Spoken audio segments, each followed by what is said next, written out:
लीजिए फिर इंतजार कीजिए नौकरी का, लीजिए फिर इंतजार कीजिए नौकरी के लिए नोटिफिकेशन का, लीजिए फिर इंतजार कीजिए सिपाही बनने का।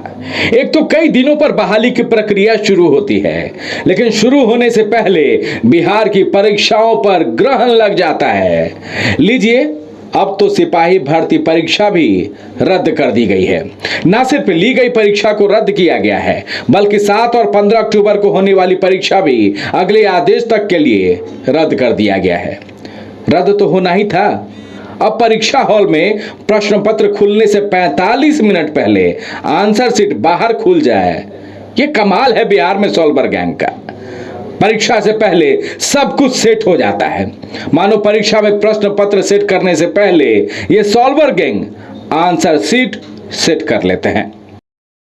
देखिए, हमें तो 2 जिलों से बहुत स्पष्ट इसमें साक्ष्य मिले हैं। एक नवादा से मिला है, एक पटना से मिला है।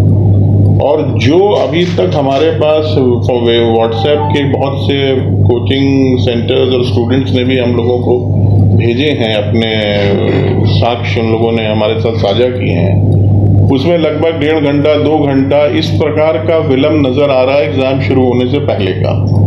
तो यदि 1 घंटा 2 घंटे से पहले अगर आंसर की आ चुकी है, तो आप समझिए कि उससे पहले किसी ने उसको प्राप्त किया होगा, उसके आंसर्स बनाए होंगे, उसको अपलोड किया होगा, उसको शेयर किया होगा। तो ये चीज़ तो अब बिल्कुल क्लियर है कि एग्जामिनेशन स्टार्ट होने से पहले कहीं कहीं ये आंसर सर्कुलेट होना शुरू हो गए थे। अब एक्चुअली कितने बजे कहाँ से लीक हुआ, ये तो इन्वेस्टिगेशन में पता चलेगा। एक तरफ सरकार जातीय जनगणना की रिपोर्ट पर नाज कर रही है, तो दूसरी तरफ बिहार की शिक्षा व्यवस्था सवालों में है। सवाल ये कि भला बिहार में ऐसी कोई परीक्षा संभव है जिसमें फर्जीवाड़ा ना हो, पेपर लीक ना हो, पेपर के दौरान मुन्ना भाई की गिरफ्तारी ना हो, परीक्षा के दौरान आंसर शीट बाहर ना आए। 1 अक्टूबर को बिहार पुलिस की सिपाही भर्ती परीक्षा भी सॉल्वर गैंग का शिकार हो गई। परीक्षा भी रद्द हो गई और जो परीक्षा अगले तारीख को ली जाने वाली थी, उसे भी अगले आदेश तक के लिए रद्द कर दिया गया है। यह पहला मामला नहीं है जब परीक्षा में फर्जीवाड़े के बाद उसे रद्द की गई हो। दरअसल बीपीएससी 67वीं प्रारंभिक परीक्षा भी इससे पहले रद्द हो चुकी है। पहले भी बिहार पुलिस भर्ती का प्रश्न पत्र लीक हो चुका है, उत्पाद पुलिस का प्रश्न पत्र लीक हो चुका है, फायरमैन की परीक्षा का प्रश्न पत्र लीक हो चुका है, बिहार दारोगा परीक्षा का प्रश्न पत्र लीक हो चुका है, एसएससी की परीक्षा में भी पेपर लीक हो चुका है। आंसर का व्हाट्सएप ग्रुप में चल रहा है, बहुत सारे अभ्यर्थी फ़ोन करके बता रहे हैं कि आंसर कुछ क्वेश्चन का व्हाट्सएप ग्रुप में वायरल था और वो सही पाया गया। अच्छा, वो जो क्वेश्चन आज पूछा गया उसी में से कुछ क्वेश्चन का आंसर था। अब कितना क्वेश्चन का था ये मुझे जानकारी नहीं है, लेकिन ये कैसे हो जा रहा है? एग्जाम से पहले क्वेश्चन या आंसर वायरल हो गया तो और आसान हो गया। क्वेश्चन अगर वायरल होता है तो उसका आंसर भी खोजना पड़ता है, लेकिन यहाँ आंसर ही अगर वायरल है तो आसानी हो गया यार।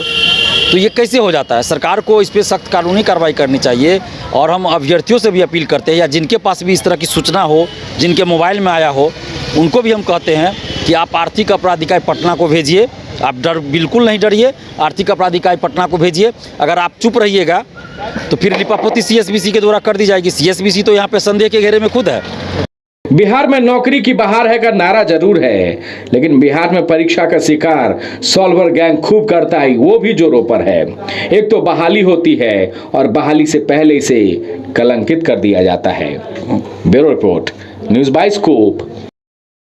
IIT जी नीट एस्पिरेंट्स के सपने को पंख देने आ गया है कंप्लीट सॉल्यूशन इंस्टीट्यूट। यहाँ है smart classroom, 1-to-1 doubt clearing session, ask the expert, video solution और भी बहुत कुछ। मतलब हम करेंगे आपको गाइड, बनेंगे आपके mentor. Foundation classes from class 6 onwards for your bright future. Visit complete solution institute.